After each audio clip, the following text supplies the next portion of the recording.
Hello and welcome to the Channel 1 Newsroom from our studios at number 5, Ula Hansen Lane at Tesano, here in Accra. I am Nanatufu Boate. Coming up. OSP names former Power Minister Kwamna Donko and 4 others as persons of interest in the local inquest into the bribery case involving former Goldman Sachs banker and Tema Oil Refinery Managing Director Asante Berko. So far, enable us to identify the following as the main persons of interest in this case. 1. Kwabena Donko, who was at all times the Minister of Power. President John Dramani Mahama, in his latest ministerial reshuffle, reassigns Deputy Defense Minister Broja Jemfi and Minister for Labour, Jobs and Employment, Dr. Abdul Rashid Hassan Pelpu.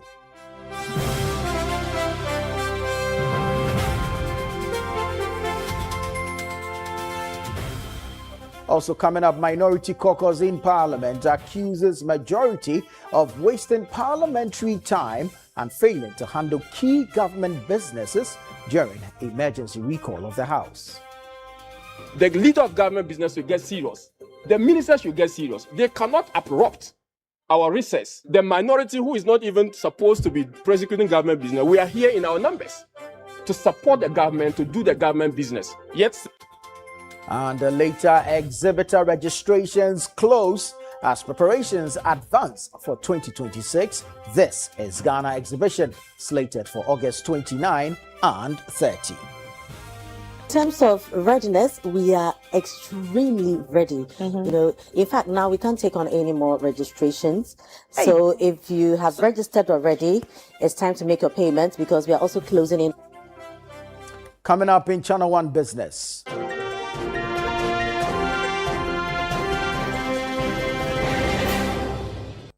Fuel prices show mixed movement in August, with petrol prices rising in latest Channel 1 TV market price barometer.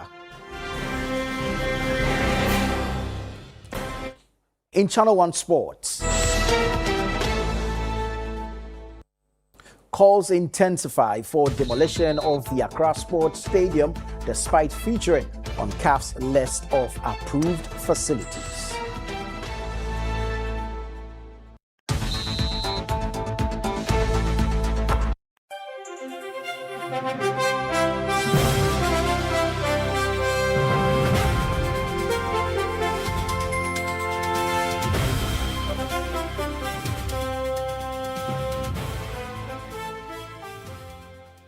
Grateful for your time. Let's get into the details of our stories now. The minority in Parliament has accused the Majority Caucus of wasting valuable parliamentary time despite the Speaker's emergency recall of the House. According to the minority, about 75% of the 5-day emergency sitting has already been lost without the House considering key government business, including the Banks and Specialized Deposit-Taking Institutions Amendment Bill and the National Petroleum Authority Bill. Now, speaking to journalists after the House adjourned, the Member of Parliament for Walewale, Dr. Mahama Tia Abdul Kabiru, says the government must show greater seriousness and commitment in conducting its business in Parliament. Channel 1 News' Nia Ikweokai reports. Although the House was recalled from recess by Speaker Alban Bagbin for a 5-day emergency sitting with effect from Monday, August 24, the House has not been able to execute any major government business on Tuesday and Wednesday, sparking strong concerns from the Minority Caucus. Today is the 3rd day of the 5 days that we've been recalled to sit.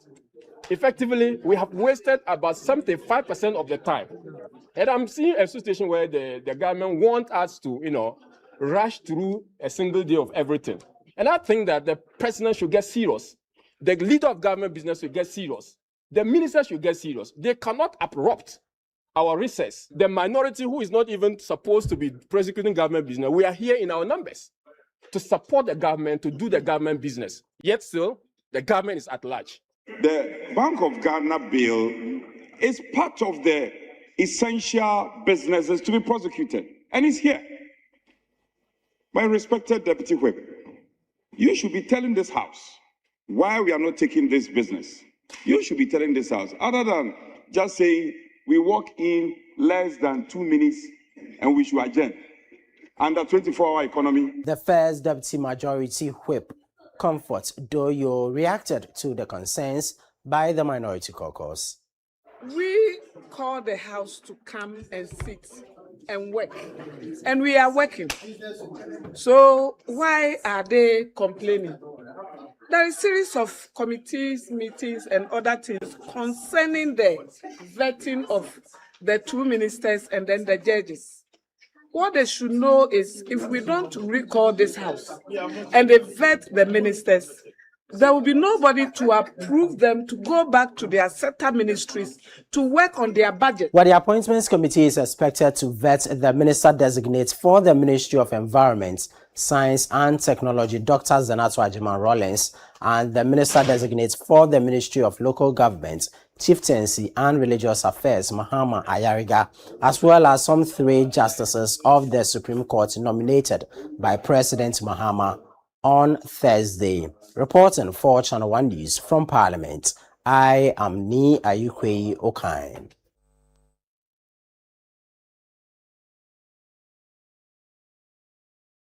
President John Dramani Mahama has made further changes to his administration, with Deputy Defense Minister Ernest Broja Gyamfi removed from the Ministry of Defense and reassigned to the presidency as a special advisor. Broja Gyamfi had served as Deputy Minister for Defense since his appointment in March 2025. Now, in a separate change, the Minister of State in charge of Special Initiatives, Emmanuel Ajekum, has also been removed from his position. He's expected to be replaced by the current Minister for Labour, Jobs and Employment, Dr. Abdul Rashid Hassan Pelpo. Now, this is the second ministerial reshuffle of President Mahama's current second term after the first was announced on August 7, 2026.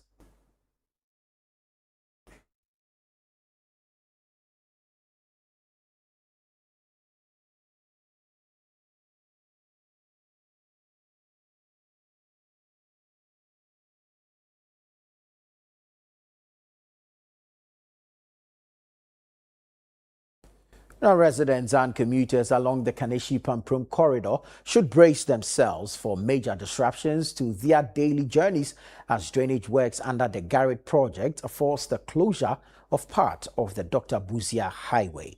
The first phase of the closure begins on September 7, with motorists expected to use alternative routes outlined by the Garrett project lead. Channel 1 News' Akosia Ochre reports.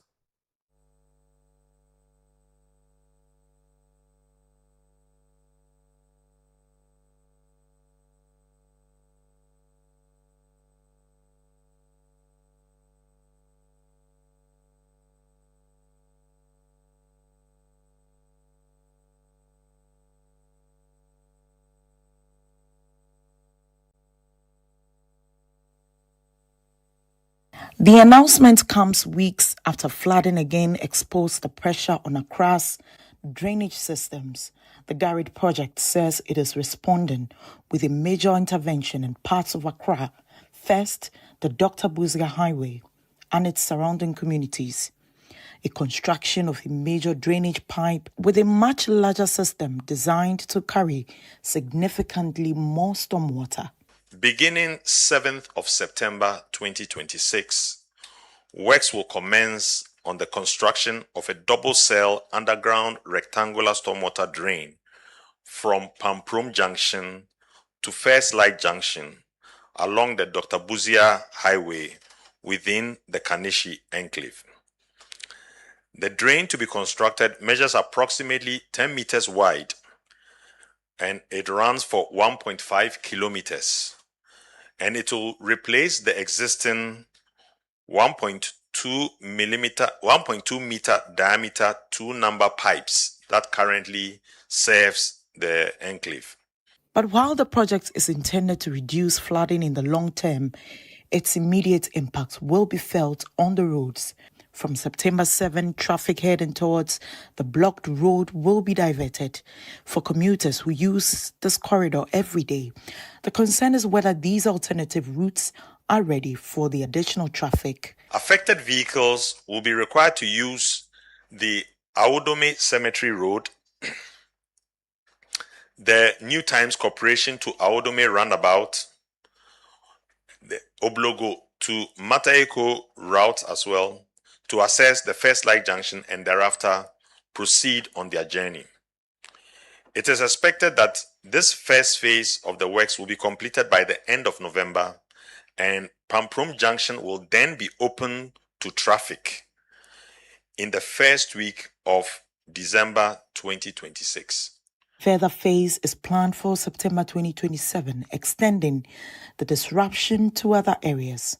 But for residents and commuters, the real test will be how effectively traffic is managed once thousands of vehicles are redirected onto the alternative routes.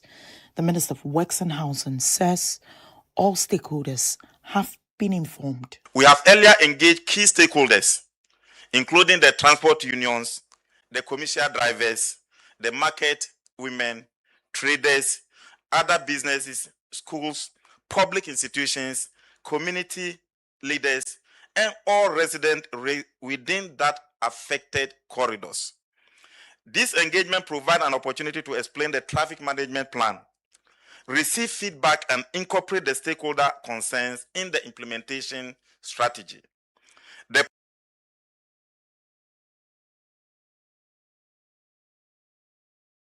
Let's now take you to the Ashanti region, where 43 districts are expected to benefit from a fumigation exercise by Zoom Lion Ghana Limited. Now, a total of 430 personnel have been deployed to the various districts for the exercise, which covers public toilets and other public spaces within the communities. Channel 1 News' Bureau Chief for the Middle Belt, Hafiz Tijani, reports. The exercise also forms part of efforts to prevent the outbreak of diseases such as cholera and malaria, particularly during the rainy season. During the exercise, in communities within the Ejisu municipality, the personnel spent their efforts fumigating areas where the company's metal refuse containers are located, public toilet facilities, markets, and lorry terminals. Some residents commended Zoom Lion Ghana Limited for the intervention. Zoom Lion, and no my idea, papa, my bojumano. Ama hat wine. I haven't de my idea. My boama. So the innocent in this one. Officers from the Environmental Health Department at the Ejisu Municipal Assembly joined the exercise and used the opportunity to advise residents not to litter anyhow. Ejisu Municipal Environmental Health Analyst Abdul Salam Abdullahi commended the exercise by Zoom Lion Ghana Limited. This morning, Zoom Lion people are around, and I've assigned officers to accompany them to go around to do the disinfection and disinfestation. So far, so good. So the work is ongoing. Ashanti Regional Manager for Zoom Lion Ghana Limited, Ernest Osei, indicated the company's commitment to ensuring the prevention of any possible outbreak of diseases in the country. In the districts, what we are looking at is to reduce the outbreak of these environmental related diseases. And as you are aware, it is these microorganisms and the viruses that create these diseases. So at the end of the day, we want to either eliminate or reduce it to the barest minimum so that they wouldn't create any problem in terms of environmental related diseases in the communities. Other districts also benefited from the intervention.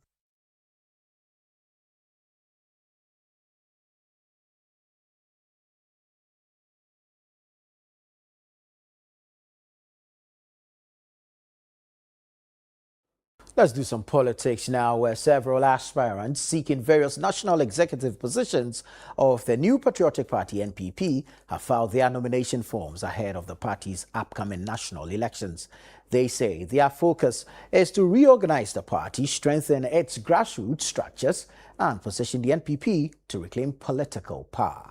Here's a report by John Eduji Boja and read by Daniel Odro Mensah. The NPP headquarters has witnessed heightened activity as aspirants for key national executive positions arrived, with supporters to formally submit their nomination forms. Among those who filed their forms are aspirants for national chairman, first vice chairman, national organizer, and other executive positions. The filing also provided the aspirants an opportunity to outline their vision for rebuilding the party following its defeat in the 2024 general elections. While some are focusing on strengthening grassroots structures and improving communication, others are calling for greater unity, discipline, and competence, as well as a more effective campaign strategy. The message I have for all of us and for our party is that yes, we may be down, but we are not out. Solid. I see my other colleagues who want to continue to become first national vice. That's okay, but I understand that I have a message they don't have. Our party wants something that I will deliver. Most of them, they have been in the party, but this problem has remained. We want to strengthen the research base of our party, expand training opportunities for our party communications teams, expand opportunities for training for the young people of our party, the ideological training that our young people need.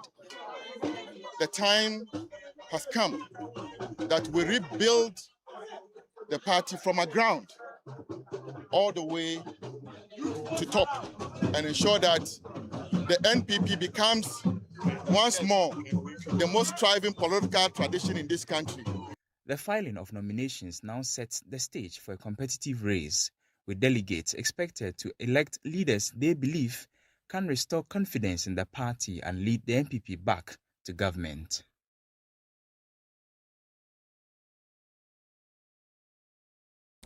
This is the Channel One Newsroom. Still to come. Fuel prices show mixed movement in August, with petrol prices rising in the latest Channel One TV market price barometer.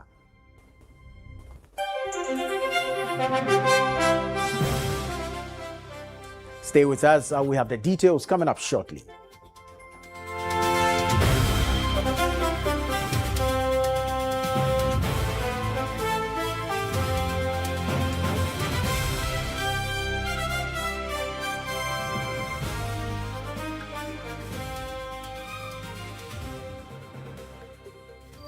The best part of going home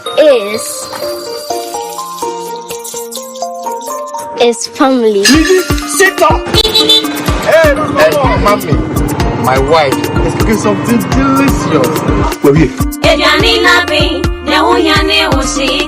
Lizzie hot pepper sauce, spicy.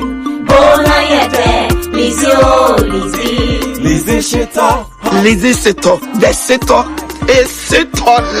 Lizzie Shito, overfill. Lizzie Shito,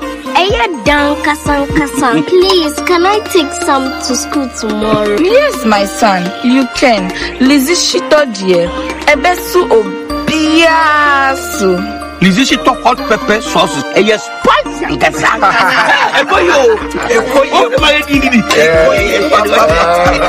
Lizzie Shito hot pepper sauce.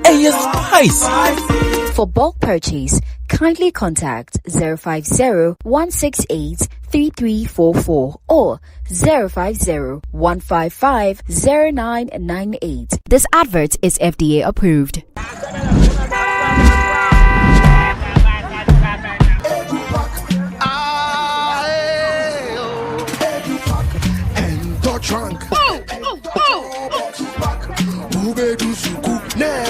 This is the old way.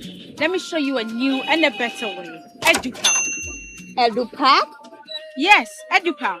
a GS-approved and supported initiative for all first-year students going to SHS by Prospectus Ghana Limited. Now, you don't need to go to the market. All your trunks, mattresses, pillows, including plastic chalkboards, are all waiting for your child at the school. Note, all our wooden chalkboards are being changed to plastic ones to avoid bedbugs. You can also register by dialing *713*821# following the prompts, or you can visit www.eduparkgh.com and tap register. You can also register at any ADB branch near you at a very affordable price. EduPark, approved and supported by GES. Northern Ghana is making history. The Ghana Exim Bank and North Shore Apro Ghana Limited proudly invite you to the official opening of Phase 1 of the North Shore Apro Hub, a wholly Ghanaian-owned Apro manufacturing enterprise under the 24-hour economy initiative. Funded by the Ghana Exim Bank and partners, this landmark project will create 3,000 jobs at commissioning and up to 10,000 jobs at full operation. His Excellency, the President, John Dramani Mahama, will officially commission the facility, joined by the Minister for Trade, Agribusiness and Industry, Elizabeth Ofosue-Jare, and the Chief Executive of the Ghana Exim Bank, Sylvester Adinam Mensah. Date, Friday 28 August 2026. Time, 12 noon. Venue, North Shore Apro Hub, Sabalugu, near Tamale in the Northern region. Join us as we celebrate Ghanaian enterprise, job creation, and a bold step towards industrial transformation.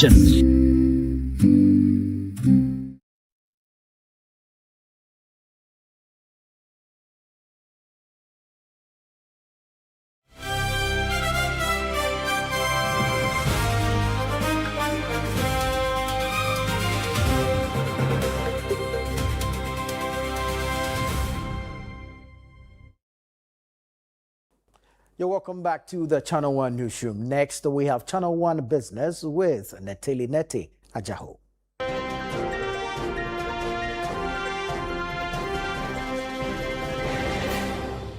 Channel One Business is brought to you by MTN and EcoBank.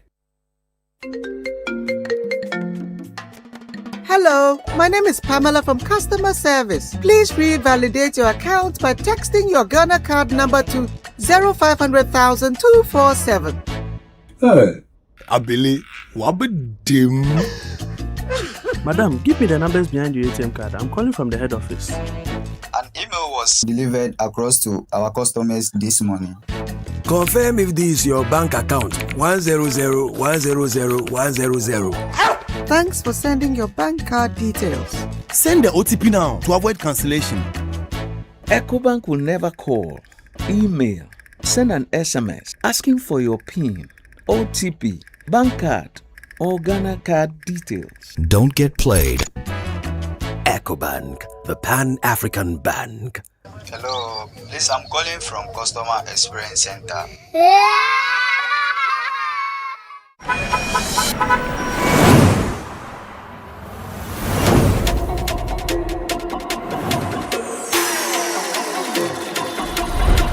30 years ago, MTN arrived in Ghana and everything changed. It's time to celebrate you big time. The MTN at 30 promo is here. Win one of 9 Toyota Land Cruiser Prados and your share of over 10 million Ghana cedis in rewards. Let's be your connection plug in your everyday hustle. Make video calls, browse the internet for business with family and friends. Make that money move and stay ahead. Because every move counts. Ghana, let's celebrate 30 years with the MTN at 30 promo. Connect, use, build points, and win big. Dial *530# or visit my MTN app for more. T's and T's apply.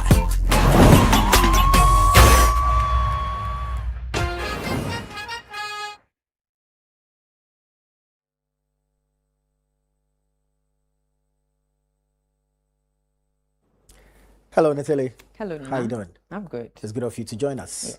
Right, so we're still in the observations made regarding the Channel 1 TV market price barometer. Yeah, today we are looking at fuel prices, energy, transport, and utilities. Interesting basket. Give us the details. Okay.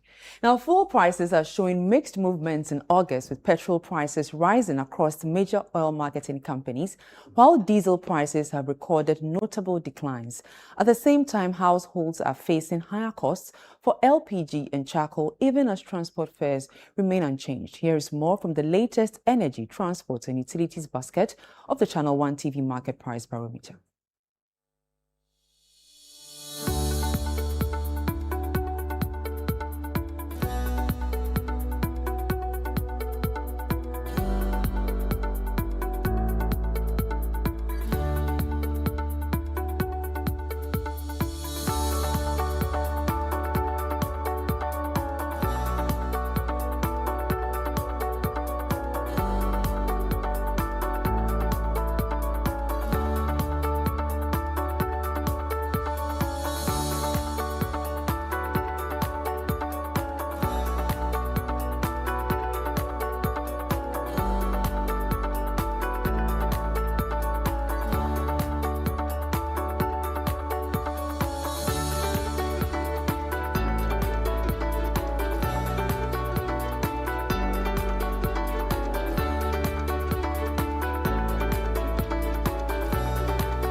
That was data compiled by the Channel 1 TV Research Desk under the Channel 1 Market Price Barometer, which tracks price movements across major markets in Accra.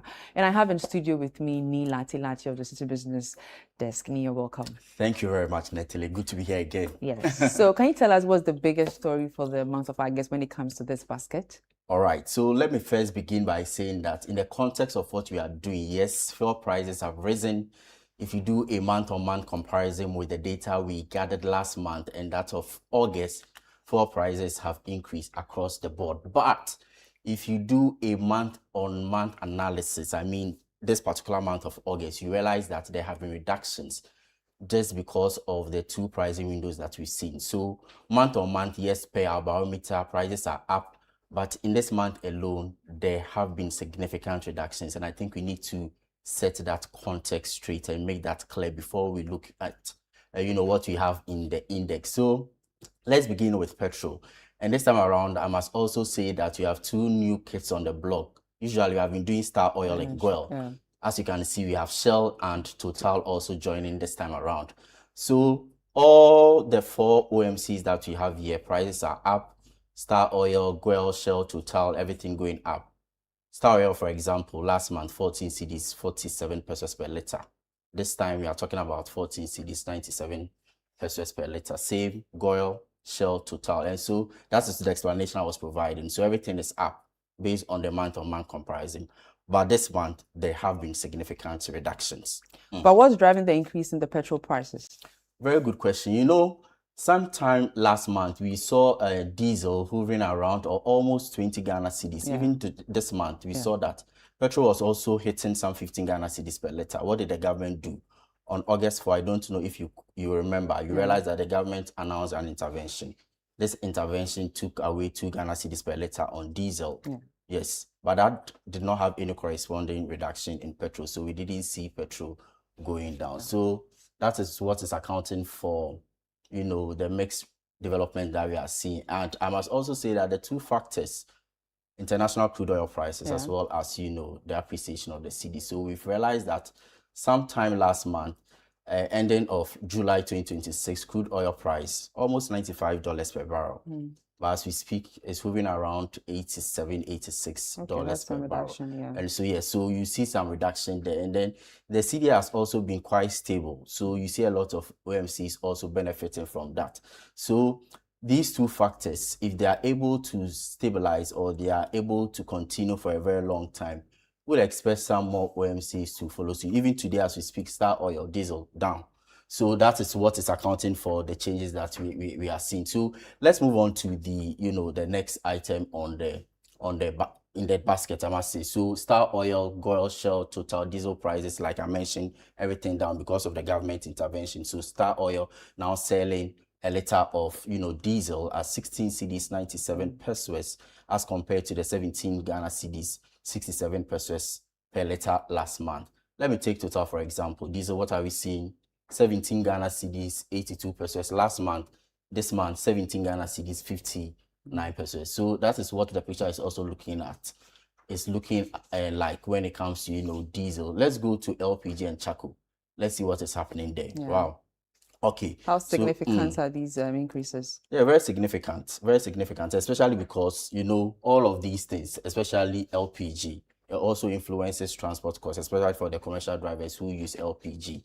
And so also charcoal, yeah, it was quite stable. That's why you see the 3.38% over there. But what we are also learning is that some traders are saying prices are up a bit because their suppliers have also increased, cost of the product, which is why they have also increased their, profit margin, which is accounting for this that we are seeing. Transport, right? Yeah, that's the biggest one there.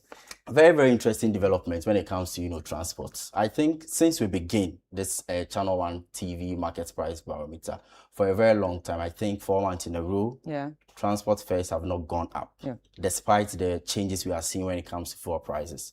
And it's quite interesting because although the fares are stable, we see some transport operators, for the lack of a better word, let me even say arbitrarily, increasing transport costs. The GPRTU said that they were going to have a meeting to decide whether or not they are going to increase transport fares. That meeting was put on hold because of talks. But transport operators, some of them, I must say, are also doing that, especially at night. So if you apply this route, Medina to Circle, Ashaman to Circle, Kaswa to Circle, especially Kaswa to Circle, still 10 Ghana cedis, July and August. However, we see some of the drivers trying as much as possible to charge more, especially in the evening. If they are not charging more, what are they doing? This is what they do.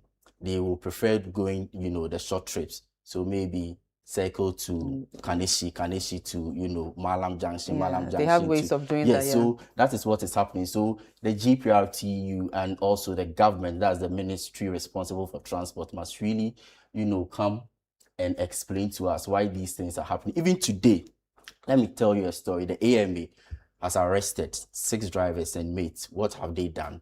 They are charging unapproved fares. And so we really need to look at this. If the government will ensure that transport fares are stable despite the changes we are seeing in fuel, they should also try as much as possible to ensure that drivers do not charge passengers what they are not supposed to charge. Thank you very much. Thank you very much, Nedele. Okay. We'll see you in the next bulletin.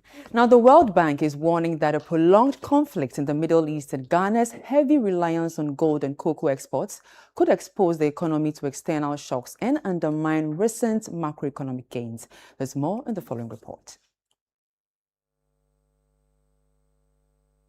Speaking at the launch of the World Bank Group's 10th Ghana Economic Update, World Bank Division Director for Ghana, Liberia and Sierra Leone, Dr. Robert Telicio O'Brien warned that a prolonged conflict in the Middle East could put pressure on inflation and other economic indicators. He also stressed the need for Ghana to diversify its economy beyond commodity exports to reduce its exposure to external shocks. Effects from a prolonged Middle East conflict can exacerbate global trade disruptions, leading to higher energy prices, production costs, and broad inflationary pressures on the economy. Ghana's heavy export concentration in gold and cocoa leaves the country vulnerable to adverse price shifts that could rapidly reverse the external gains and pressure the exchange rate, inflation, and public finances. Domestically, SOE pressures in the energy and agricultural sectors remain acute. Delays in the energy sector recovery program cost the country approximately $1 billion annually, a staggering sum. And COCOBA's financial and operational inefficiencies are taking a toll on farmers and the public's finances. Dr. Robertellisio O'Brien further disclosed that a significant proportion of Ghanaians remain in poverty despite the recent improvement in the country's macroeconomic indicators. 56.4% of Ghanaians remain in poverty. And spatial disparities are widening. A disconnect between the headline growth that is yet to reach most of the population. Thirdly, growth is led by sectors with limited employment absorption relative to its growing young population entering the labor market in the next decade, a structural imbalance that also demands urgent attention. Representing the Finance Minister, Coordinating Director at the Ministry of Finance, Samuel Akes, reaffirmed the government's commitment to consolidating the gains made in the economy and sustaining the ongoing recovery. Ghana is resetting for growth. The foundations are firmer than we have been in years, and the direction is clear.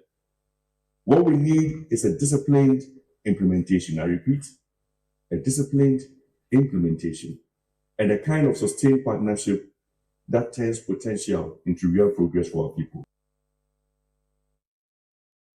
Let's now bring you an update on crude oil prices and how the local currency is performing on the interbank market.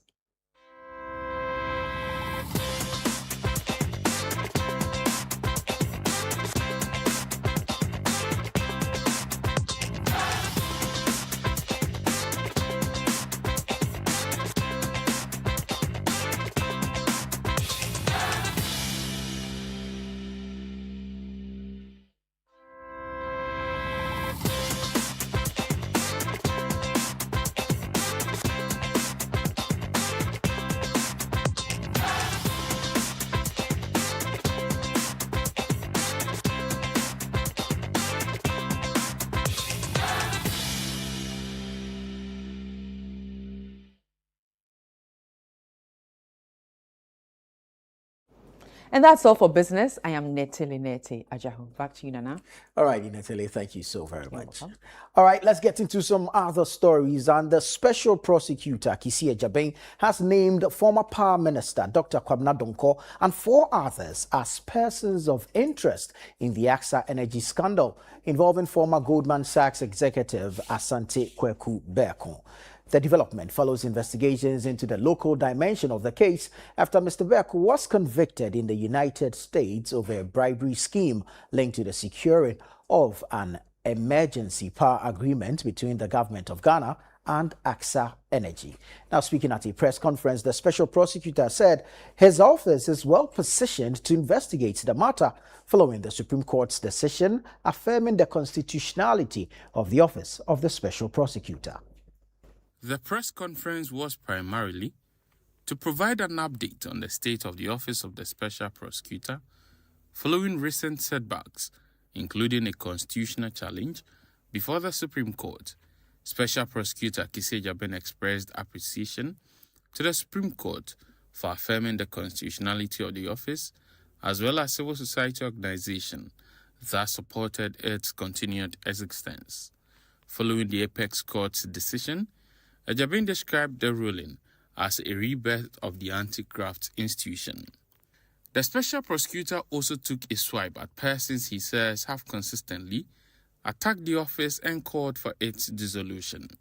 According to him, some of the attacks are motivated by a desire to see someone else occupy the position of special prosecutor. The Supreme Court decision should be celebrated. It has set matters clear as to the functions and operations of the OSP and the coexistent relationship between the Attorney General and the OSP. It has greatly strengthened the fight against corruption, and it is upon the decision of the Supreme Court that I declare a rebirth of the OSP. Kisia Jabin maintains that the office remains unperturbed and is focused on its mandate of making corruption costly. Turning to investigation into the AXA Energy deal, the special prosecutor disclosed that 5 individuals, including former Power Minister Dr. Kwabena Donkor, have been identified as persons of interest. Our involvement with the case and the evidence so far enable us to identify the following as the main persons of interest in this case. 1. Kwabena Donkor, who was at all times the Minister of Power. 2. Francis Walkson Kwesi Jata, at all times the technical advisor to the Minister of Power. 3. Solomon Ajete Sowa, at all times a Deputy Director at the Ministry of Power. Lyndon George Niso Metal, at all times a Director at Tricop Group Limited. And Bafo Ankuma Brobe, at all times an employee at Tricop Group Limited. Special Prosecutor Kisi Jaben has declared a rebirth of the Office of the Special Prosecutor. He says this is on the back of the decision of the Supreme Court in the Noah Damte case. He says people just want him out, and that's why they are pushing for dissolution of the office. He's named 5 persons, including former Power Minister Dr. Kobina Donko, as persons of interest in the AXA Energy bribery deal. Reporting for Channel 1 News, Hansen Ajeman.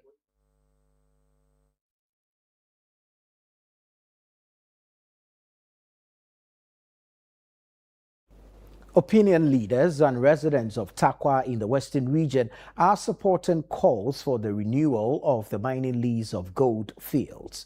The opinion leaders who organized a demonstration on Wednesday argue that although several mining companies operate within the municipality, Gold Fields has made significant contributions to the socio-economic development of the area through investments in education, healthcare, infrastructure, skills training, and local economic empowerment. Channel 1 TV News' Western Bureau Chief Akwesi Ejeanim has more from Takwa. The demonstrators from Takwa and catchment communities marched through the principal street of the Takwa Nswaye municipality, carrying placards highlighting the numerous social intervention and community development projects undertaken by Gold Fields for close to 3 decades. Speaking to Channel 1 News, the demonstrators argue that although several mining companies operate within the municipality, Gold Fields has made significant contributions to the socio-economic development of the area through investment in education, healthcare, infrastructure, skills training, and local economic empowerment. As an assembly member, I have known much Gold Fields has done for New Atomic community as well as the whole of Takwa Israel. Let's look at the TNA Park. Bogosu Junction to Daman, from Bodo City Junction to Bogosu Junction.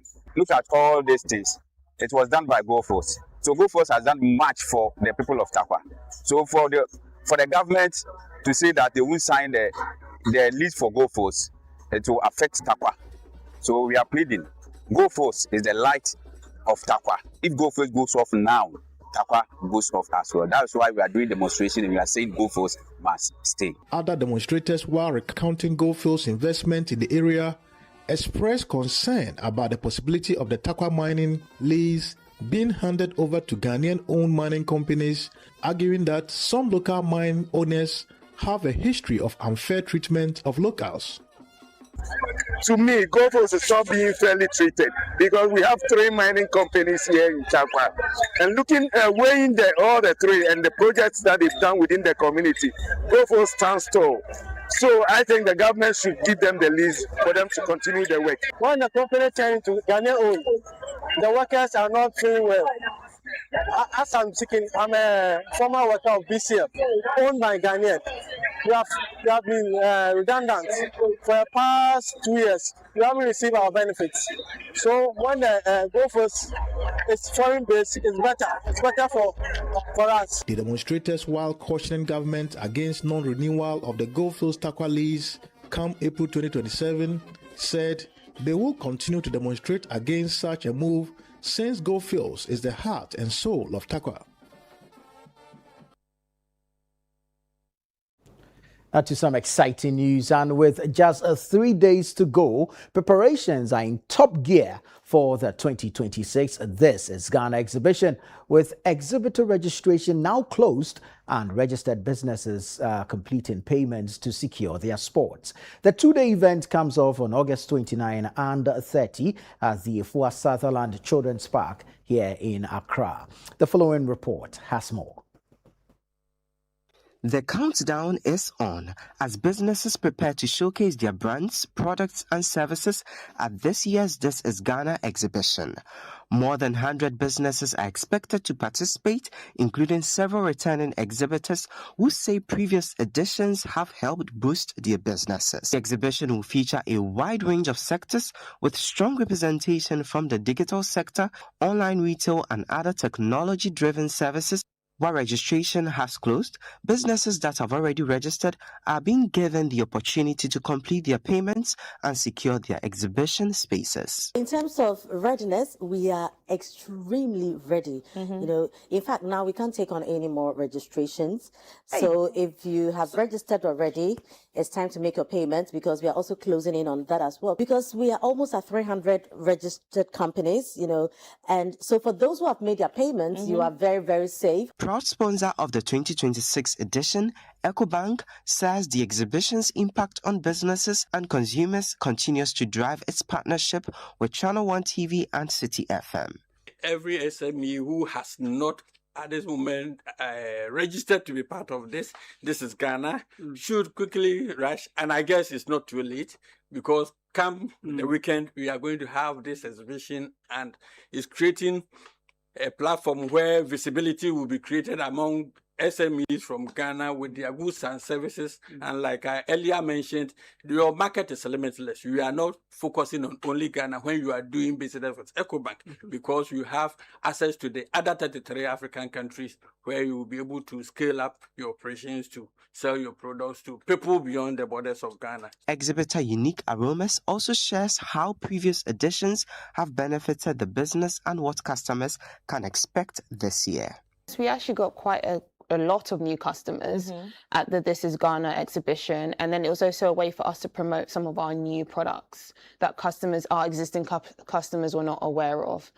So some of our fine fragrance mist, we've got new fragrances in that, our perfumes, our massage oils, our scented candles. So each time we go to This is Ghana, we do exclusive launches. The This is Ghana exhibition 2026 is powered by Channel One TV with support from City FM and is proudly sponsored by EcoBank, MTN, and the Ghana Investment Promotion Authority and the Ghana Enterprises Agency.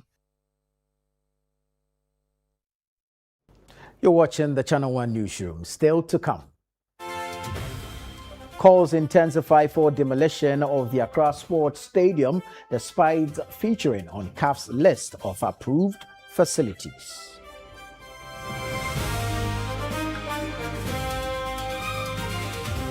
Don't go away. We'll be right back with the details.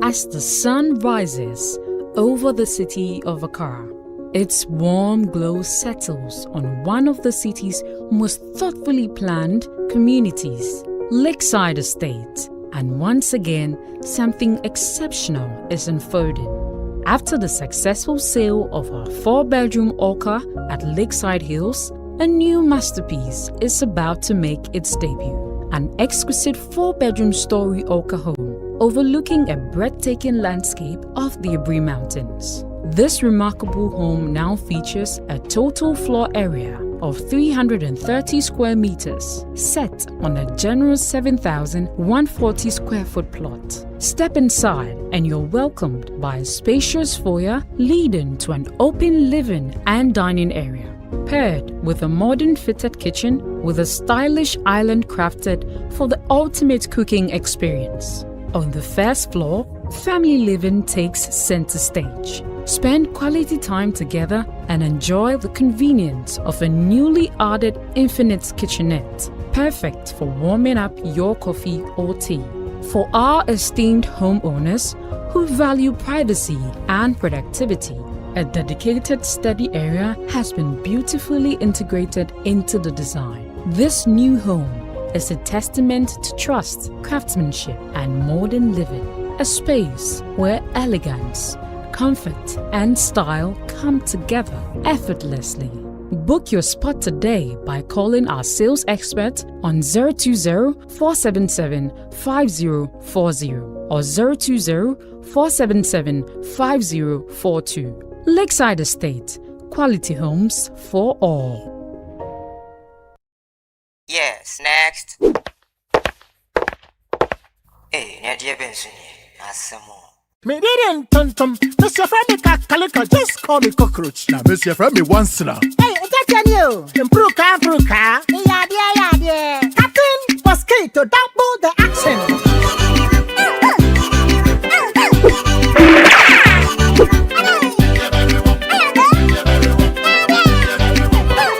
Me did this, Sasso spray. Mr. Femi Sasso quell. Yeah, go to my Sasso.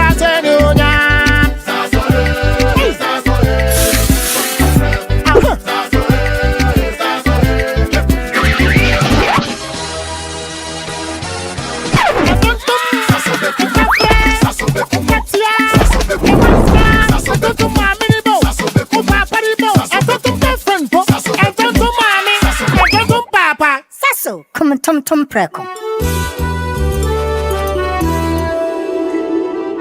Are you planning to relocate from your company office or house, whether across cities to another town or halfway around the country? You want a moving company you can depend on to get you there? Let me introduce you to Logistics Movers. We are here to help you every step of the way, from planning the move to unpacking the last box and settling into your office or home. We have the expertise, experience, and market understanding and offer fast, reliable, and professional transportation services in Ghana. Our main thrust is to successfully move your business, household items safely, on time, and hassle-free. You can call us on 0246 833 539 or 0244 342 465. You can also send us an email to info@logisticsmovers.com or check our website www.logisticsmovers.com. Why expose your company or household items to theft or damages when you are relocating if it's avoidable? Logistics Movers, we help you relocate.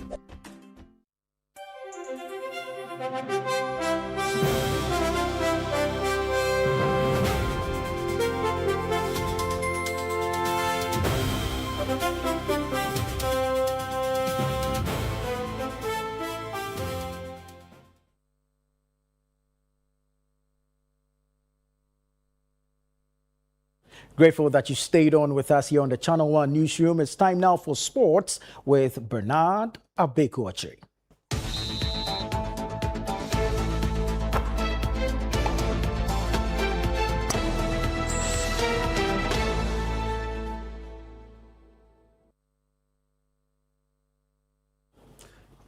Hello, boss. You don't seem excited. What's happening with our Ohinijan Stadium? What's going on? You see, we should be getting our facilities remodified. I've been saying this for a minute because it's always not in a good shape. We are always budgeting for renovation, and we still come back to the same point. And I'm happy, people in Parliament are on that tangent now. Yeah. Very well. Tell us more. All right, let's get into it, shall we? Now, the Accra Sports Stadium, which remains one of the 3 venues on the Confederations of African Football's list of approved facilities for Category A matches, is facing serious calls from stakeholders for the facility to be demolished following a thorough inspection on Wednesday, August 26. Inspection was conducted by the National Sports Authority Board together with members of the Ghana Sports Fund and a representative from Parliament. As the new football season draws closer and the Black Stars' upcoming 2027 AFCON qualifiers even nears closer. Our colleague Gabriel Fair was part of the inspection team and filed this report. With the new football season in Ghana approaching, and the Black Stars set to begin their campaign in the upcoming 2027 AFCON qualifiers, an inspection tour was conducted at the stadium. The inspection team, made up of members of the National Sports Authority, led by the board chairman and director general, assessed various areas of the facility, beginning with the playing surface and extending to the team's dressing rooms and the safety zone. If you look upstairs, you see that because of where we're situated, the corrosion from the sea. So beyond having a stadium regularly maintain. The inspection also covered the stadium's media center, where NSA board chairman Dr. Fred Awar acknowledged that the authority must initiate some of the necessary changes at the facility. Thing about corporate Ghana, not just corporate Ghana, the corporate world. They see some things and then they think you are not serious. They just write you off. Are we together? But some of the very basics, we don't need this maintenance, good painting, creating an extra door for us. All of these are supposed to be things that we can hit our chest and say, we got at least these ones right. The team then moved to the frontage of the stadium, which also requires significant upgrading. Speaking after the inspection, chairperson of the Ghana Sports Fund Board, Professor Koyo Enim Wright, said the board will await the final report. Well, we hope to get the final report from the NSA on exactly what it is that is needed and what monies are involved. Our goal is to support sports infrastructure, support leagues, all that stuff. So we are willing to do what it takes to get them to where they need to be. But meanwhile, among those who have called for the facility to be demolished, Member of Parliament for the Brekum West constituency, Dixon Tredua, reiterated calls for the stadium to be brought down. The short, medium term, I'm not thinking about long term. We should be thinking about replacing this facility entirely, pulling everything down and build modern stadium that befits the status of the Ghana's capital, Accra, to host FIFA, CAF sanctioned matches. Ghana has now 3 approved venues on the list of the Confederation of African Football. That's the Accra Sports Stadium, the Babayara Sports Stadium, and the TNA Stadium for the upcoming 2026-2027 Ghana Premier League season. And then also the home venue that will be needed by the Black Stars for the upcoming 2027 AFCON qualifiers. That reports by the NSA to be given to members of the Sports Fund Board is very vital in taking the next step regarding the situation here at the Accra Sports Stadium. Reporting for Channel 1 Sports, I am Gabi Ofe. Well, away from the Accra Sports Stadium, the Accra Turf Club has condemned the alleged forceful takeover and demolition of the Accra race course at Boteman. The facility was reportedly demolished on Saturday, August 22, 2026, after about 200 armed men allegedly stormed the premises with bulldozers and an excavator amid a land ownership dispute. The club says horses were forcibly removed from their stalls, while jockeys were also ejected from their residential facilities. Speaking at a press conference, Accra Turf Club's president, Frederick Noah, described the development as an attempt to kill horses racing in Ghana. People who are trying to destroy and kill horse racing, we are not going to allow that to continue today or tomorrow. Horse racing in Ghana started over 100 years ago in this country. You cannot destroy that because somebody wants to develop a land because now that land is prime. Ghana is not for rich people alone. Everybody who is a Ghanaian is entitled to enjoy the property that he has been given. And we will not allow any of these things to continue. That is why in this press release, we are calling on the president to intervene in this matter.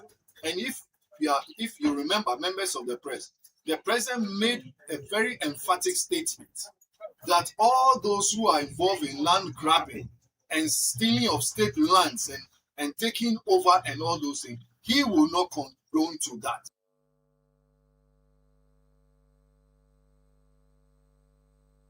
Well, that's the very latest from the world of sports, and I am Bernard Abeku-Otri. That's your sports boss. Well, thank you so much, Mr. Otri. Always good to have you. All All right. Thank you so much, Bernard Abeku-Otri, with the sports update there. That will be all for this bulletin of the Channel 1 Newsroom. Kindly visit our website, channel1newsonline.com, for more information on our top stories and more. Subscribe to Channel 1 TV on YouTube for more exclusive video content from Channel 1 TV. You can download the Channel 1 Newsroom app on the Google Play Store.